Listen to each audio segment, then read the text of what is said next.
Hey, let's talk about Spawn. There's so much to talk about on I told him to surprise me. And yeah, because you're thinking like, oh, I gotta do like a big reaction for me. Like, Spawn, what the fuck do That's really my only reaction, just fucking Spawn. I remember there was so much hype for that movie. Like, was there? Yeah. I don't remember that. At least in my school. I don't know about yours. I mean, I was in high school, but I did. But see, a lot of this was like very beginning of internet. So I'm not talking about like internet hype. I'm just talking about at my school where it was like, oh my god, let's go fucking see Spawn. And then like a couple days later, like what was our internet of the day, which was just our classmates, like kind of coming in and like telling us what it was about, and it just, the reviews were trickling into class, and it was just like, yeah. There were a couple people like, oh, it was pretty cool. It was pretty. A lot of it was just. I don't know. When I saw it, I really, because I think it was after Batman Forever, and I kind of drank the Kool-Aid because I had like the huge man crush on Jim Carrey, like every little boy did. And when he insisted Batman Forever was the best. Oh, as soon as it came out, I was like totally drank the Kool-Aid. Better than Batman. It's the best. You could have had Jim Carrey just shit into a bucket in a Riddler suit. I'd be like, it's amazing, best Batman ever. Because yeah, I was like every little kid smells like ham. But even I was like, you know, it'd be nice to see something actually kind of dark again. And Spawn, it looked really cool. You know, especially the design of these, of Spawn and the clown and everything. The trailer helped. The trailer was one of those trailers that had tricked you. Yeah, it like, looked legitimately the trailer cool. looked better, and then when you actually sit through the movie, it's like, ugh. Yeah, and what sucked is that they got the people, and I brought this up in the review, but they got the people who did Walking Dead, Evil Dead. I mean, that phenomenal team. What's that, K&B or? I don't know. I don't know all that. I know one was like Greg Nicotero. Yeah, that's the only one I know. Yeah, that team though, that's amazing. They're phenomenal, and they do this movie, and you know, because now they're talking about doing another film, which is a good idea. The other film's not very good, but you know, it's not going to look as good as that movie. At least the clown and Spawn are not going to look as good. Okay, the practical effects. Yeah. Let's distinguish it. He's talking about the practical effects. Oh, no. The CG is like... I mean, you just see it, so you're like, fucking shame on you. Sorry, I could just see like the fanboys now, like just hands ready, like shing, before I'm like practical. Oh, because like the CGI effects suck. They suck hard. The CGI effects will definitely be better in the new one. The only thing I give a little bit of a pass on is the cape, because it's like, how do you do that cape without going CG? And granted, it clearly doesn't look like it's there, but it looks like the comic, so it's like, okay, alright. And the funny thing is, the cape to me was the least offensive effect in the movie. Yeah, because at least it kind of looked cool. When it came to the real, CGI. but it looked cool. Yeah, I'm like, okay, it's a cartoon, but there really was no other way to do it. You could have hand animated it. I am not convinced it would have been like Roger Rabbit. That wouldn't look good either. I don't know how you would have done that as a practical effect, so I give the cape a pass. But, I mean, the biggest one that I didn't notice until I was actually editing is when he's looking at this he's in the graveyard, he's looking at something that's supposed to be glowing, and they actually cropped the top when they were moving with it, and I couldn't believe that. Like, so you see it shining, and then it stops at this flat line, you know, and I was just like, oh my god! Like, even I don't make that mistake, and I make a lot of effects mistakes. Well, and that sort of satanic devil Beelzebub creature or whoever that's asking Spawn to build the army for him. You have K&B, and you have these guys who did the Evil Dead, and you went with that CGI thing? Okay, a fan got me a few Spawn comics, because I've seen bits of Spawn, but I haven't like actually read up or anything. So I started kind of looking through them, and of course not reading it in order, but you know, I was just sort of glancing through and everything, you know, trying to follow. And it's like, the artwork's amazing, but it's very hard to bring to life. I mean, like, you look at that clown, and it's like, it's amazing what they did, because they even had like the crazy teeth where there's like 1,000,000 in one little line and stuff, and it's amazing what they did. And I finally saw what the devil looked like, and the devil really does not transfer well into real life because he's supposed to look kind of cartoony, and they tried to do it with that CG abomination, and I'm with you. Of all the times you could have used these guys, these phenomenal They're guys, masters it's the at devil. yeah, they're masters at doing that though. Think of the Evil Dead 2 and the Well, again, that clown, cartoonies Deadites, you know. Yeah.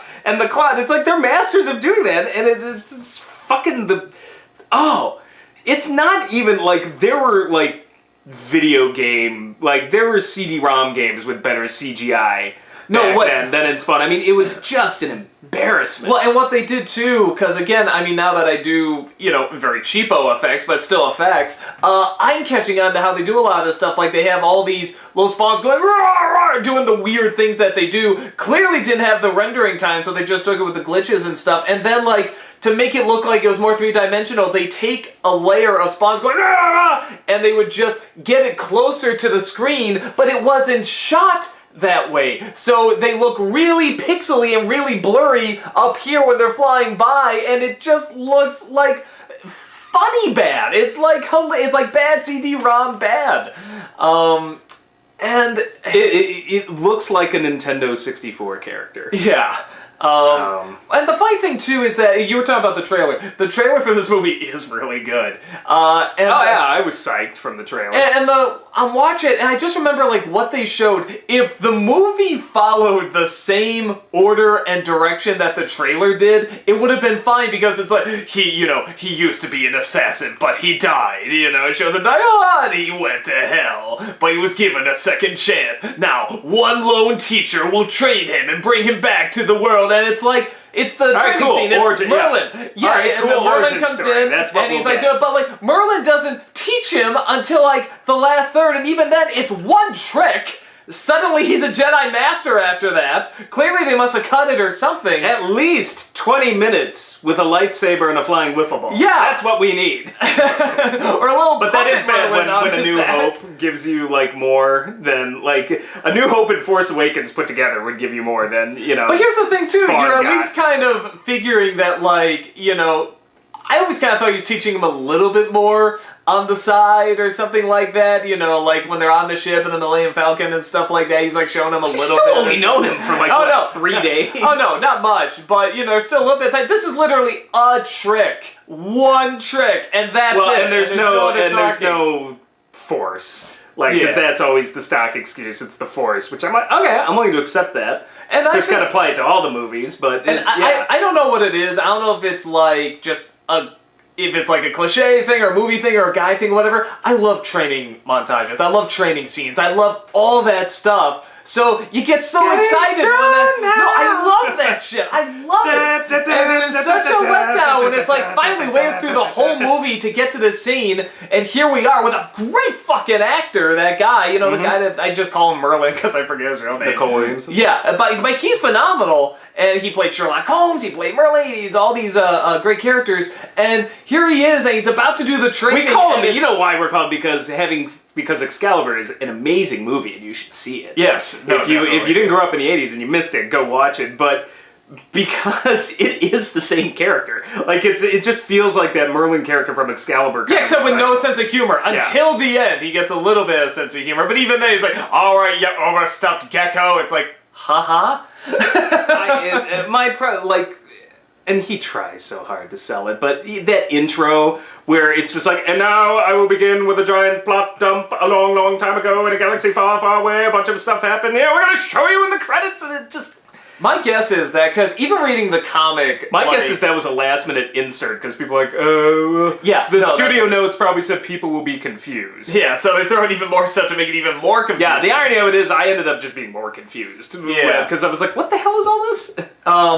And when they, because I'm looking through the comic, and it's not very coherent, like it jumps around a lot, like to different time periods, even different characters and stuff, like it'll just sort of ignore Spawn. Comics can kind of do that, though. And that is kind of what they do. Format. Yeah, and it looked like the guy who created it, definitely had, like, some input on this movie. It wasn't like they just took it away, he had no input. Like, he definitely had a little input. But how much, it's sounding like not too much, but it was definitely there. And I am kind of wondering if, like, maybe he thought, well, I'll just do this like the comic, because this is how a storytelling mind works. It works like a comic, where you can jump around, and there's so many stories and continuities and stuff like that, and different timelines. Because that's another thing with comics. They don't usually go start to finish. Because you create other characters. Where do they come from? Well, you have to go back to the past in this scene with this character when they met that character. Remember that 5 issues ago? And that's comics. In a movie, you gotta follow it, and this should be like the easiest thing to follow. Guy dies, goes to hell, gives second chance, breaks loose, says, I don't want to fight for hell, and then they try to get him back. I mean, that's basically it. So why is that hard to follow? Why do they make it so complicated and crazy? I'm just sad that John Leguizamo is stuck in that goddamn suit, giving it his all. You've been violated, girly man. Clearly giving it his all, trying to be funny, trying to be entertaining. At times he kind of is. I do remember that the reviews at the time, and even back in school, everyone was like, that fucking clown, man, that clown was awesome. And then it was like, what about the rest of the movie? Was there a rest of the movie? I always, that seems like a guy who, he has... At first I didn't know if he had talent because he was just in so many bad things, and it seemed like he was trying to Johnny Depp it, where he's trying to go through such crazy characters. Yes, but he was Johnny Depping it before Johnny Depped it. No, Johnny Depp was Johnny Depping it before he was Johnny Depping it. Yeah, but it was a Edward very Scissorhands slow... and stuff like that. Yeah, but that was a slow process. I think of Ed Wood, and I think of Edward Scissorhands, and it's... No, it's pretty quick. As soon as he did movies, he's like, I'm kooky, I'm Edward Scissorhands, I'm Yeah, but Edward. I feel like what we consider the quintessential Johnny Depp roles is a post-Pirates of the Caribbean thing. Like, before that, you could still see him doing normal shit.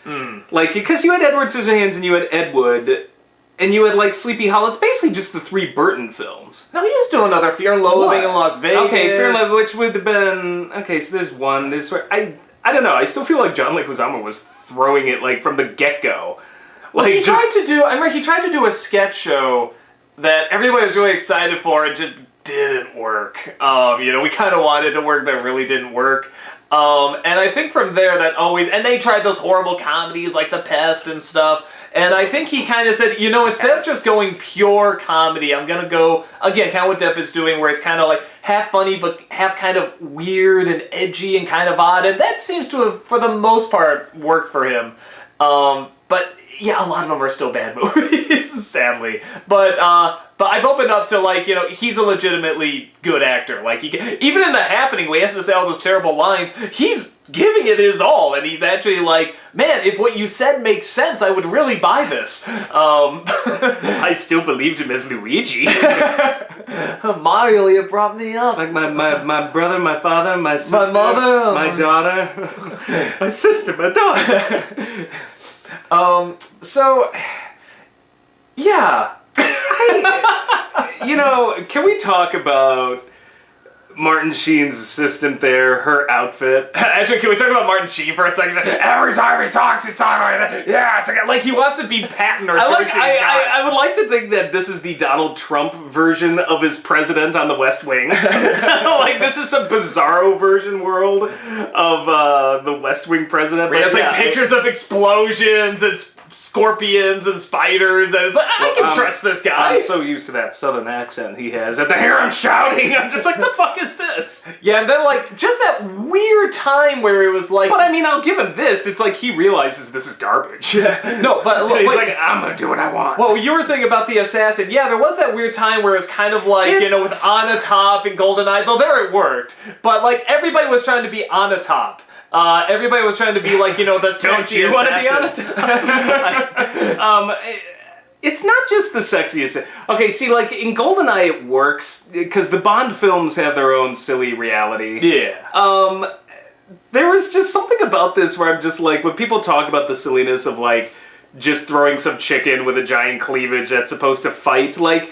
For some reason, this one in particular, I'm like, man, this is the poster child for that. Yeah. It doesn't bother me in X-Men much, but like, there are other like comic books where it doesn't bother me, but there was just something about her where I'm just like, this is so impractical. Why would an assassin just have an outfit like this? And it looked like it was made out of like licorice Twizzlers. Well, it looked like black licorice. I'm like, where did you get this outfit? What does this have to do with anything? Like, it just... I don't know, it was one of the rare times where like, one of those like silly, sexy...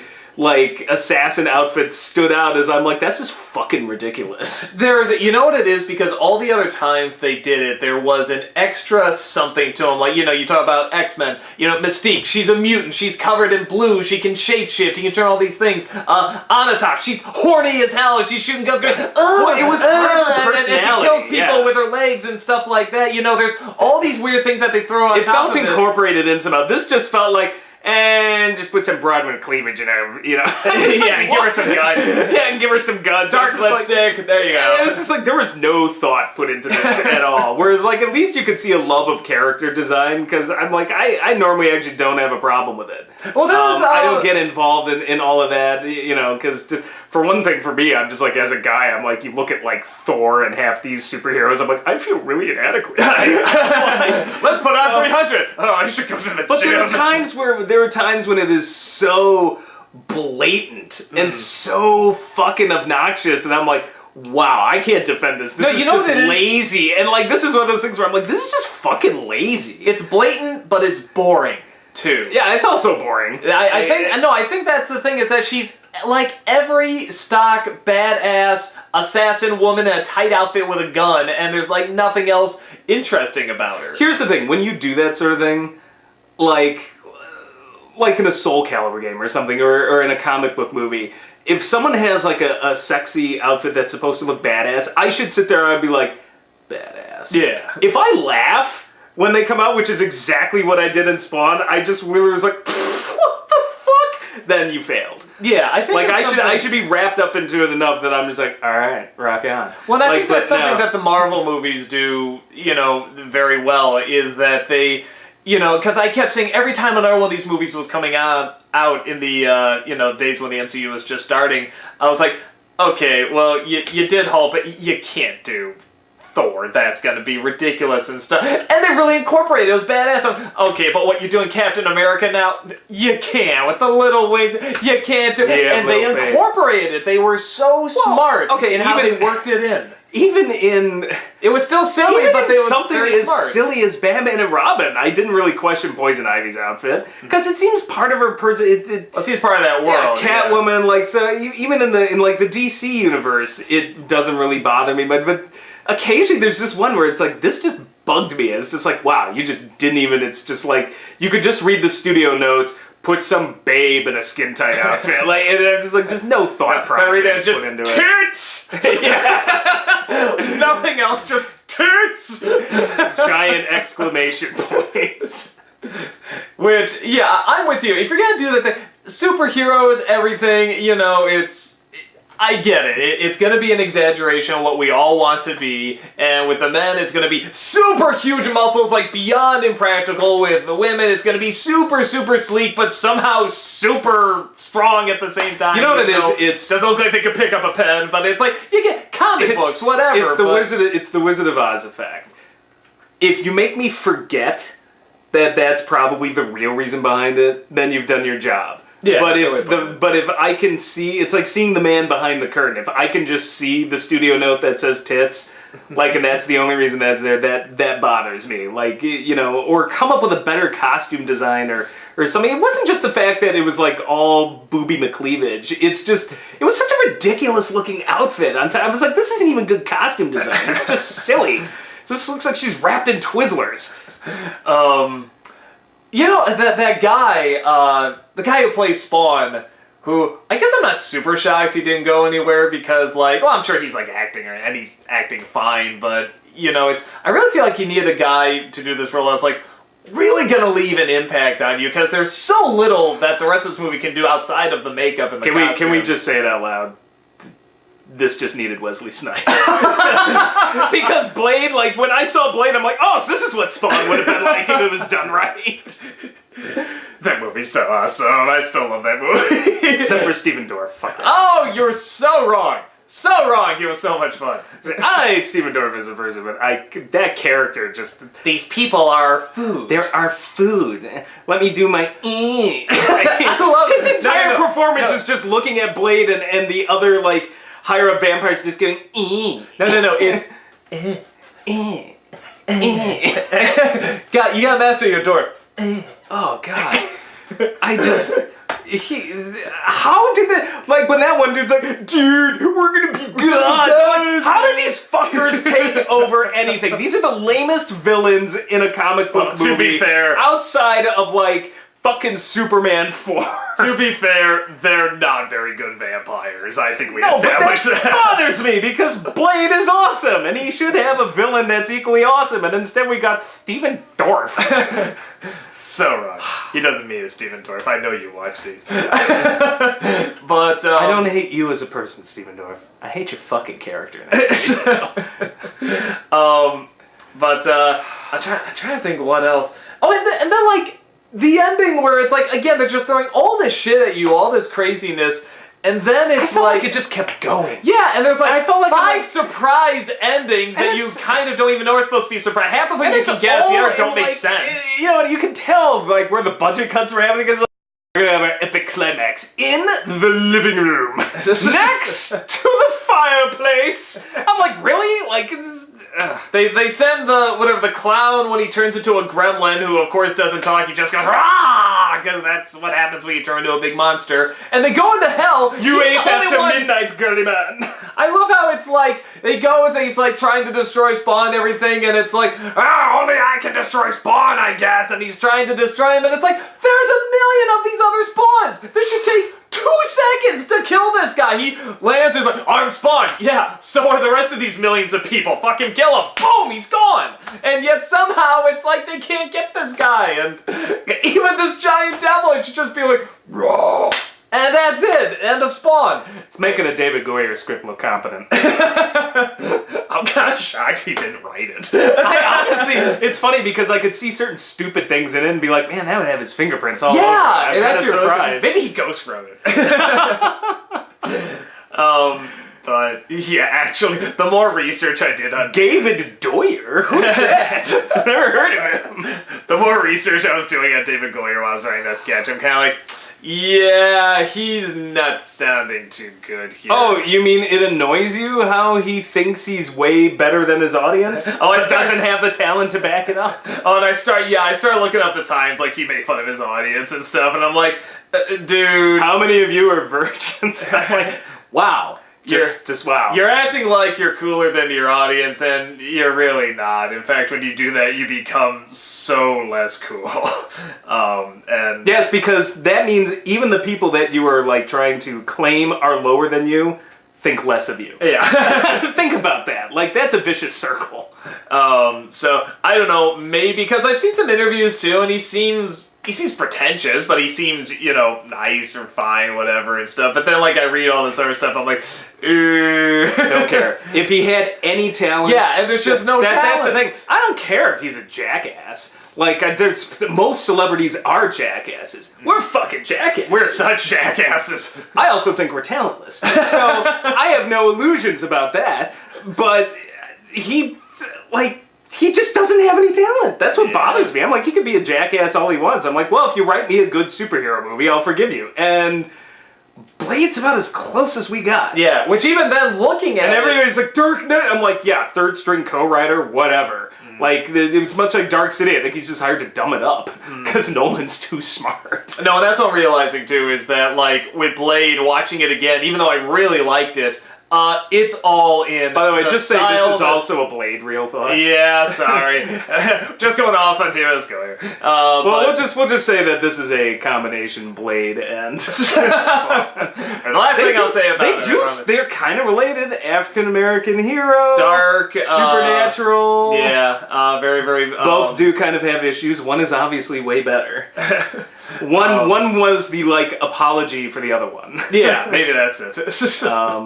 But no, I know what you're saying. But watching it, you can tell like this isn't actually like the story's actually okay. The story's just paint by numbers. Yeah, there's no surprises. But the actual writing, I'm like, these are not good lines. Actually, the only surprise is that anybody would want to sleep with Steven Dorff. When Blade's mom's like, oh yeah, I'm like, ah. But apart from that, no surprises.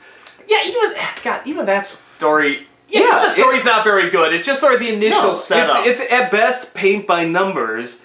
And the funny thing is the writing. I'm like, if you take those lines out of context and hand them to lesser actors, hand that line to Hayden Christensen in George Lucas directing, and we'd be laughing and saying this is one of the most worst written films ever. It is the directing and Wesley fucking Snipes that really makes that movie. It's all not, the actors. It's not honestly, David Goyer. All the actors, to their credit, do really good. Yeah, there was. Like I said, you're like, Stephen Dorff, but for what he had to do, I thought he did great. It's not. You know what it is? It's the writing. See, I could just blame David Goyer. I don't like the character's just not. You could have gotten anybody to play that character, and so long as the lines and attitude are what they were, it's just this punk, like, I guess he really wouldn't be millennial, because at that point, what we would call a millennial now, like a hipster, goth hipster vampire with face. No, come on, that's how you do it. No, I swear, there's one scene where he where Blade stabs him, and he like the blood or whatever, because he's blood gun now, and he like holds onto the sword, and he literally does it. And I'm like, it's his whole fucking performance. But I love it. But we're talking about Spawn. And how did he take over? Like, literally, all of those vampires are sitting there at the fucking table. We are talking Do about they not Spawn. have a security detail? The vampire leaders, and this punk walks in with a dozen or so of his Hot Topic friends, and they're just like, well, I guess we surrender. The fuck is up with that? Can we get back to the superior film, please? Spawn, clearly. I thought we were talking about Captain America: Civil War. No, we haven't seen that yet, but it's. We'll just already say it's good because everyone else is. But I will reserve judgment till I see it. No. Okay, I know what to talk about. The last thing we talked about was Spawn, because I was tempted whether or not to bring this up. I was just like, because one of the reasons I saw this movie, because it was getting really panned, but I was like, oh, well, here's a good review, Roger Ebert. And somewhere down the line, he hit like, even though I still love his stuff, but he hit like this mark or something where it's like, if it looked really good, he thought that earned a recommendation. And I guess at the time, he felt, to be fair, parts of this do look very good. But here's the weird thing. He loved how Hell looked. He thought, like, this was an inspiring, different... Well, he loved The Haunting! The Jan de Bont version of The Haunting. No, but even then, he said, look, this movie's crap, but it just looks unbelievable. The house looks so good. Phantom Menace! 3.5 stars! No, but a lot of critics did, too. A visual feast for the senses. No, but that's the thing, that he was being visually... If it looked visually good, it's like, that was enough. But he was really going into... You know how great Hell looked, and that is one of the lamest Hells that's ever been devised. Ebert struck me as a little kid who was very impressed with new flashy toys. And I feel like CGI in particular, because he was one of the few critics that, well, some critics were like, this looks fake, and screw this, and he was one of the ones that he constantly, in a lot of reviews, was like, no, these are good, the effects are good, and he was defending George Lucas's vision in the Phantom Menace review, and the he would talk against it too. I mean, you remember. Yeah, but I mean, he struck me, and I think the Blade review is a perfect demonstration of that. Of just like of just kind of falling in love with like the new toys, like I think you mean Spawn. What did I say? You said Blade. Oh, Blade. No, Blade, man. I forgot what his review of Blade. Oh, he liked it. He thought it was good. So I don't know. I just always got that impression, and it is something about him that kind of bugged me. Because there are times I'm like, there was no way this is like a 3.5 star movie. Like, if you want to give it 2 for the effects, go ahead. But that's the thing about critics that I have to remind people, because they're like, well, Ebert said this about this, or how can you guys say this about this and this and that? I'm like, all my job is to tell you what I thought of the movie myself. So, you know, once it's your job to go and figure out what a critic's biases or likes and dislikes are and what turns them on and what turns them off. And it's your job to kind of put that together in your head and be like, oh, well, Nanny also said a bunch of things about this, and I don't like that, but he does. So I'm wondering if maybe, like, this movie isn't for me. And once I figured that out about Ebert, like, when I would get a review that he's, like, basically was saying in more or less words it's eye candy, I'd be like, all right, I'm not interested. And generally, I've seen a lot of those films, like, on TV or something years later. Generally, it was the right call. I'm like, now I think if he liked it, that's fine. But, like, that's on the audience to try to, like, or the readership to try to figure out, you know, what it is that we like and stuff. Because that's all we can tell you is if we liked it or not. So, and if you're like, well, I disagree, fine. then figure out next time, like, well, would I agree with them or not, based on what they've said in the past. I'm not going to sit here and, like, I know there are some people who are just like, oh, I just kept sending letters to Ebert because this and that. I'm like, don't do that. Like, dead now, so really don't do that. No, but I mean, it's we're almost out of battery here, so we should probably wrap up here. Okay, but yeah, I'm just like, that's just wasting your time. Because I'm not going to sit here and be like, well, I'm going to change the movies I enjoy because of you. No, I'm going to enjoy what the fuck I want. Yeah, and same thing. We've gone on and on. If you like something, like it. If you dislike it, dislike it. You know, it's fun to hear different points of view. What do you think of that? I like it. I'm like, good for you. Yeah, great. Like it. I'm going to send a hit squad. What do you think I'm going to say? So, that's our thoughts on Spawn / Blade. Go see Blade. Yeah, skip Spawn. Still have fun. You know what? YouTube the best scenes with John Leguizamo, and then go see Blade. Yeah. And maybe him like busting in the ballroom doing some flips. But aside from that, you can pretty much skip it. So that's Bill. We'll talk to you later. Later. Some motherfuckers are always trying to watch Spawn instead of Blade. Line from Spawn. You've been violated, girly man. Okay, that's good.